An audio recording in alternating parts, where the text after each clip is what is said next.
The allegation is incredibly serious. It's a perfect example of why this committee exists and why we need to exist. Trey Gatter reacting to the latest Benghazi bombshell that the associates of Hillary Clinton allegedly scrubbed documents before handing them over to the Accountability Review Board. Today, Gowdy leads the first open Benghazi hearing. So how will these accusations impact the investigation? You just got a word he's taking it very serious. Lieutenant Colonel Tony Shaffer's been all over this. He's a senior fellow at the London Center for Policy Research. So on weekends, they went in through and they said, good email, bad email, good email, bad email. Anything that could have got, reportedly, that could have got them into trouble, Colonel, was grinded up, was shredded. And the review board never got all the documents. Big deal. And this is key because, Brian, what they probably took out were the very authority documents, those accountability documents, which were the heart of the accountability issue.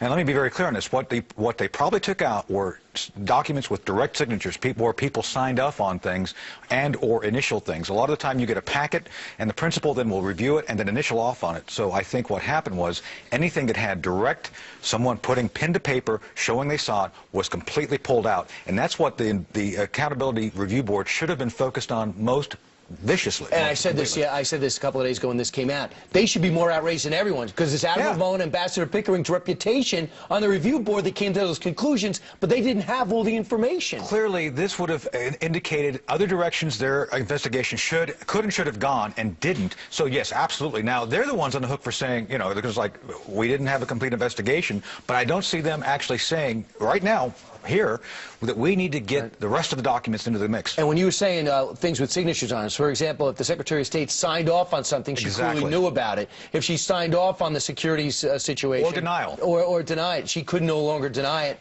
Just hypothetically, because we don't know, because we don't have those documents, although you would think about the electronic path, because those had to be printed from something. Right. Now, you say the big picture, there's 15% left of this story. What do you mean? All right, there's about 15% of issues, items, and specific incidents, and people are involved who we don't know yet.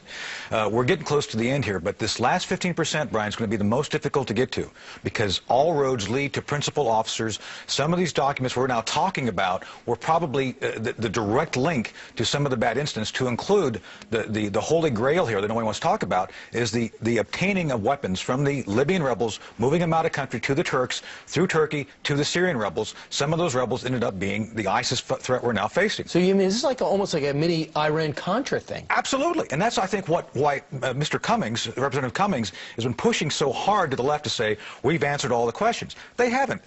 And so what we need to do is push hard for the last 50, because this is going to be the most difficult 15% to get. And it could be coming out now to find out if those weapons would be moved out of Libya, that conflict done, over to somebody else that needed the weapons, but the authorization wasn't there. That's right. And there was in denial. All right, Colonel, it's going to be interesting because the Democrats had a press conference yesterday saying they know everything, so they don't even want these hearings. I'm sure they do. Thanks so much. Great to be in politics. Thank you. All right, straight ahead, we change gears. Get ready to give the government even more personal information to buy a gun, while the feds want to know your race to exercise your rights. And every year, more than 70,000 kids under 2 are rushed to the hospital after taking prescription drugs by accident. Aaron Tolbert.